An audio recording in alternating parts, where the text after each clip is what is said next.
howdy. You know, we live and walk upon this earth, and while it's made mostly just of like rocks and then underneath that molten rocks and goo and whatever and oil. Yeah, and lots of things, lots of goop and stuff. It's a goopy planet with a hard crust. If you think about it, it is. Don't think too much about it. You'll lose a lot of sleep because it's pretty weird. And exactly. And if you think too much about it, you might think it's flat or something, and then you're in trouble.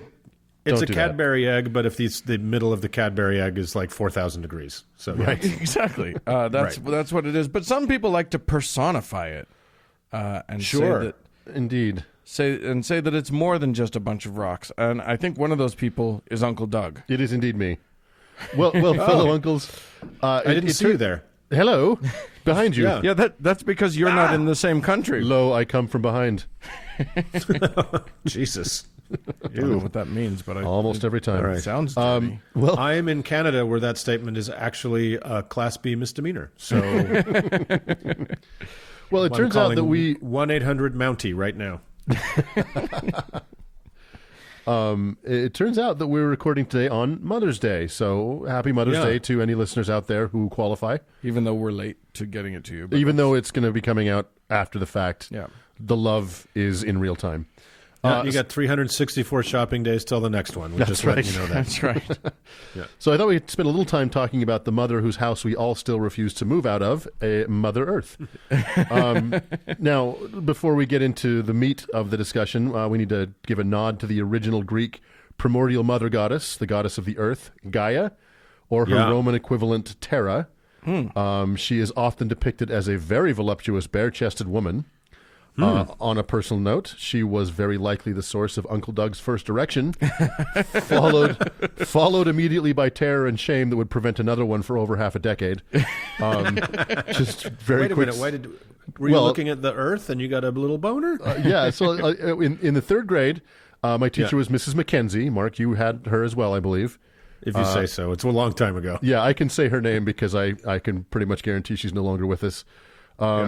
She had this fantastic, beautiful coffee table book of the planets with their Greek and Roman gods depicted, and then all the scientific knowledge we had at the time, which, if you remember, had just been vastly expanded by the flights of Voyager 1 and 2, which took place a year before. And this book had all of that in it. It was a really cool book. So anyway, one day, another boy in my class, let's call him Brian, and I came in a couple minutes early from recess. No one else was around, and we knew that on the first page of the Earth section of the book, it indeed featured a topless goddess that Mrs. Mackenzie would not let us look at. So we snuck over to the book and opened it up to that section. And just a few seconds later, I noticed behind Brian was Mrs. Mackenzie standing in the doorway looking at us. So I tried to shut the book, but Brian kept trying to open it back up. And what he said has stuck with me ever since because of its raw carnality and perfect sexual ignorance. He said as we were struggling over the book, let me get my humpers. What? What? I don't know what that means, but I've never forgotten it. Let me get my uppers. And that's it for today's show. I don't want any more show. I want to leave it on that note. How old were you? We were third grade, so it was like, what was that, 7 or 8? I don't know. 8 years old, thanks. And that's been Doug's pickup line ever since. You never told me that. I love the humpers. If anyone ever leans into you and quietly whispers in your ear, let me get my humpers, you'll know Uncle Doug is nearby. Say that 3 times into a mirror. Okay. Anywho. And Brian appears.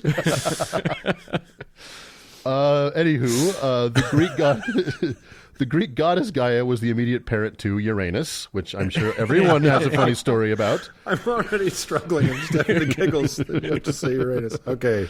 Planets. Let's do this. Gaia then turned around and banged Uranus. Pause for applause. This creating the Titans, who ended up creating the Olympian gods. But we're not here today to talk about stupid ancient mythology when there's so much stupid new mythology to talk about. Hooray! Sure. Today, in honor of Mother's Day, I want to talk about the current iteration of Mother Earth worship, Gaianism. So, according to Gaianism, it is an earth-centered philosophical, spiritual, and holistic belief system stemming directly from the Gaia hypothesis by UK chemist, a guy named James Lovelock.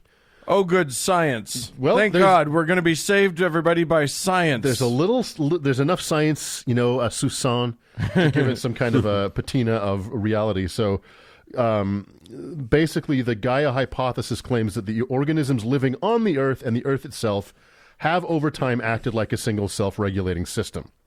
Mm-hmm. So there are some very interesting scientific, or at least scientific-ish, ideas wrapped up in what is generally rejected as a wooish teleological, boy, I'm losing that one, idea. Yeah. For example, as carbon dioxide levels rise in the atmosphere, plants are able to grow faster and better and capture that carbon dioxide, replacing it with oxygen, which animals then replace with carbon dioxide, and so on.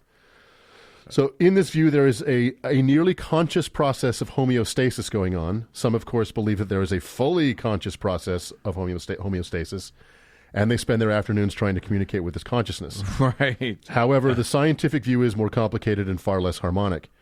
According to biologists and evolutionary scientists, as each individual species pursues its own self-interest, their combined actions tend to have a counterbalancing effect on the environment. So that there's not a conscious thought process or a consciousness going on. It's just kind of how the cycle balances itself over time. So while it appears in the short term that there is balance, the long-term trend of life on Earth is towards imbalance and extinction, which it appears we are determined to demonstrate in the next couple of decades. Yeah, totally. I think the fact that we are literally killing the fucking Earth and everything on it proves that it's a godlike perfect balance, right? There is a consciousness at work. It is us. Yeah, exactly. I don't know. And it's not very conscious. And we're not acting very consciously. Yeah. So it's tempting to look at things like the predator-prey cycles or satellite images of the seasons changing on Earth, giving it the appearance of breathing, and see some balancing force at work. But ironically, this is the same myopic view where climate deniers find shade. So unsurprisingly, a movement based on an unscientific foundation is going to have unscientific tenets. And while Gaianism is pretty decentralized, there are no scriptures, there's no clergy, there are some common beliefs. For example, Gaians believe that the various spheres of the Earth work to regulate and balance the world. They did have that terrible schism, right? They did a really brutal schism. So, what are they talking about when they say the spheres of the Earth? The spheres it's the biosphere, the lithosphere, the hydrosphere, and the atmosphere. Oh, okay. The lithosphere is the crust, and so these all work together to balance things out, right? I think they're called the wheels. They're in Ezekiel. That's right. We're going to talk about wheels. Now, the thing is, this is a pretty benign belief system, mostly centered on dedicated environmentalism and respect for living organisms. We've talked about on this show often about the idea of taking what is bad out of religion and leaving what is good, or vice versa, and Gaianism largely succeeds in this. Love for your fellow humans, respect for your fellow living organisms, and bearing responsibility for the environment can be found to one degree or another in every one of the world's religions. However, in Gaianism, you don't have to weave your way through regulations on the proper feeding of slaves, how exactly to kill homosexuals, and precisely how far away from your house must a woman menstruate. Right. So, generally speaking, I don't have a lot of negative things to say about Gaianism. We all should be more mindful of our Earth, the impact we have on it, and what we're leaving for the next generation. But, of course, there are always going to be assholes in every tent, and even Gaianism has them. So the Gaia Liberation Front, the Earth Liberation Front, and, of course, the People's Front of Judea are examples of that. Right. But as seemingly benign as Gaianism is, and it's hard to argue that it is anything but in the face of militant Islam and whatever the fuck modern evangelical Christianity is turning into. Right. We're looking at you, Georgia. Gaianism can be often a gateway to woo. And once you start down that road... How? That seems impossible. I think if you're a Gaiist, you are already solidly past the gate of woo. Yes. Right? I mean... Yes, yeah. you've been in and shopped the gift shop plenty. Well, it's funny because Gaianism is very prominent and popular in environmental circles. So your Sierra clubs and your Greenpeaces, right? Sure, totally makes sense. And a lot of people find their way to those organizations through scientifically based climate science, and then they kind of slip into Gaianism, and before you know it, they've got crystals and whatever other various and sundry woos. Sure. That mostly... And then before you know it, you're standing face to face with Gwyneth Paltrow, who was there the whole time waiting for you. Exactly. Right. just whispering to you, "Let me get my humpers." I was going to say with the earth up her vagina. Yes. And then, Gaianism is also intertwined in many cases with paganism, heathenry, and various other things, mostly designed to separate fools from their money, but at worst can lead to things like white nationalism and anti-Semitism. So, really? Yeah. It like new heathenism. What? I know, right? It always ends with anti-Semitism. It's always the Jews, even. Oh, my God. It's always the Jews. So it doesn't, in and of itself, when you the little bit of research I did on it, it's like, okay, this isn't a bad thing. It's just, let's be good to our Mother Earth. Let's respect it. Let's try and be more responsible for the environment. Great. But then as you dig a little deeper and a little deeper, all of a sudden you find yourself with upside down crosses and crystals and all that fun, woo at its best. So, yeah. Anyway, it's not a lot to say about this stuff. Yeah, that stuff's very important, though. I don't know why you're being so dismissive. It's certainly not the most harmful thing we've ever talked about. Until, Certainly of not. course, they will eventually discover a jade egg lodged in a whale's blowhole. And at that moment, we'll know, right? Well, we'll know. Yeah. Well, so my recommendation Something. is this. On this Mother's Day, listeners, go get stoned and watch Planet Earth 2. Remember to take your reusable bags to the grocery store. Donate to the World Wildlife Federation. Do all of the things. Just don't fall for bullshit while you're doing it.